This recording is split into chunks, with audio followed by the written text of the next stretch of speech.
علم و عرفان را بیاموز، راهنمای آدم است.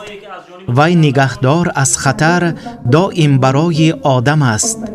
معنی آدم بزرگ، هر کار از دانش بود. دانش اندر زندگی، مشکل کشای آدم است. در حقیقت علم و دانش روشن کننده راه حیات انسان در زندگانی است. از اینجا چاره‌بینی که بخشیده به تقدیمات کتاب شاعر شیرین کلام و شناخته سمرقند عبدالرسول ابراهیم زاده با نام دنیای دل در مکتب تحصیلات عمومی رقم 43 ناحیه سمرقند برگزار گردید، بار دیگر به خوانندگان اثبات نمود که دانش اندر دل چراغی روشن است. در واخوری ادیبان، ژورنالیستان و آموزگاران و دانش آموزان مکتب نامبرده اشتراک کردند. از جانب خوانندگان صنف نهم مکتب تحت راهبری معلمه زبان و ادبیات صنعت احد و ترغیباتچی مکتب نادر قیوموف برای حاضرین یک برنامه پرمحتوای ادبی موسیقی نمایش داده شد. تقدیمات کتاب برای در روح وطن دوستی، در روح دوستی، در وجود خوانندگان پروریدن حسیات شعر دوستی، ادب دوستی، پاس داشتن خاطر نیاگانمان و از ایجادیات شاعران همزمان ازبکستانی شناس شدن خیلی اهمیت کلان دارد. ما در مکتب محفل‌های ادبی تشکیل کرده ایم و در این محفل‌ها از ایجادیات شاعران تاجیک زبان ازبکستانی مشغولات‌ها می‌گذرانیم. در این مشغولات‌ها خوانندگان از ایجادیات شاعران شعرها قرائت می‌کنند، صحنه‌ها می‌آفرند و این همه‌اش برای تربیت خوب یافتن جوانان است. همه خوانندگان ما شعر دوست هستند، ادب دوست هستند. گذراندن چنین تدبیرهای معنوی معرفی که تقدیمات کتاب نام دارد برای تربیت هر یک خواننده تأثیر مثبت میرساند. اینها خودشون که در همین تدبیرها اشتراک میکنند همچون تماشابین،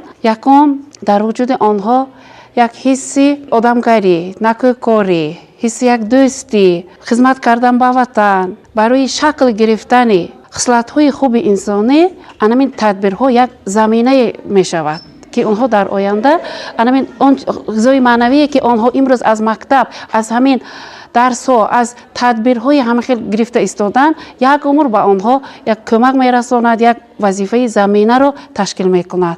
در رفت واخوری خوانندگان در برآمدهای خود از شعرهای عبدالرسول ابراهیم زاده نمونه‌ها قرائت کرده، حتی یک شعر شاعر را به آهنگ درآورده سراییدند که پسند حاضرین گردید. آمدی بر قلب من سروی روان خوش آمدی، آمدی بیشید به قلب آرامی جان خوش آمدی، جای تو بر دیده بیدار من ماهی منیر، آمدی ای دل بر شیرین زبان خوش آمدی. دولت و دنیای من ای مادری جانم تویی، مؤنس و غمخوارم و مشفق و پسمانم تویی، غمگسار قلب من ای صاحب نامی نکه، رهنمای کار و خیر و لطف احسانم تویی. تا که من گردم روان راحت نداری لحظه، درد من را دائما گردیده درمانم تویی.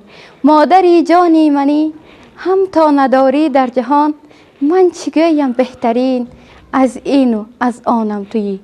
باید تاکید نمود که تشکیل و برگزاری چنین واخوری‌ها در تشکل جهانبینی خوانندگان بهر دوست داشتن وطن محبوب، اعلی خواندن و خلق نمونوی داشتن و دانستن زبان مادری با آموختن تاریخ گذشته و امروز خلقمان اهمیتی کلان دارد. با سخن برآمدگان درباره مضمون و ماهیت شعرهای شاعر حرف زده گفتند که جوانان باید از امکانیت‌های فراهم کرده شده در مملکتمان با ثمر استفاده نموده، زبان آموزند، جهان گشته شوند و پرچمبردار این وطن محبوب باشند. من از اون سرفرازم که خوانندگان ما شعرها را به زبان ساده و روان بیان کرده ایستادند. زبان تاجیکی نهایت زبان شیرین و گوارا است. زبان شیرین تاجیکی زبان موسیقی است.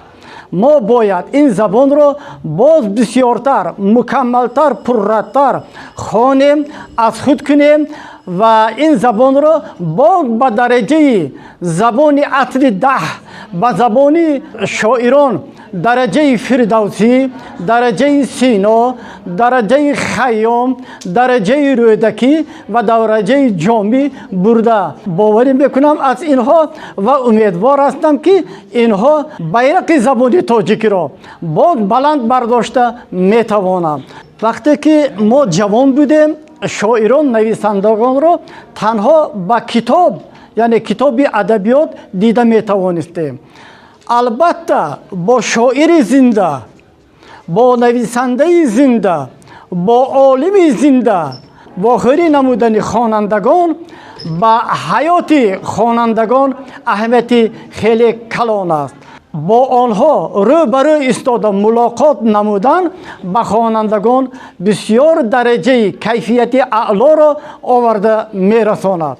дар охир шоир абдурасул иброҳимзода ба сухан баромада барои ташкил кардани чунин як чорабинии пурмуҳтаво ба ташкилотчиён миннатдории худро изҳор намуда ба китобхонаи мактаб якчанд номгӯи китобҳои худро тақдим намуд. хоҳем ки ҳозир ба мудири китобхона сипорем. марҳамат мардум.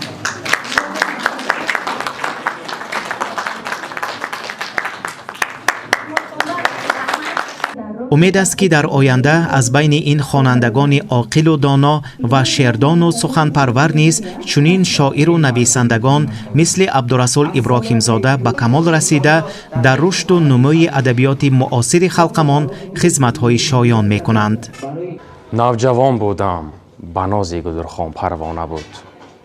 дар сарам аз ишқу аз он ошиқӣ савдо набуд. ман назар мекардам охир бар ҳама бо ҳайрате. мисли қалби ман ба олам беғашу ғавғо набуд. аз куҷо омад ба сар ин ишқу ин савдои он, ё магар аз ман ба олам одаме расво набуд. рӯзу шаб андар хаёлам ҷилваи гесӯи ӯ, байни мардум мисли ман як ошиқи шайдо набуд.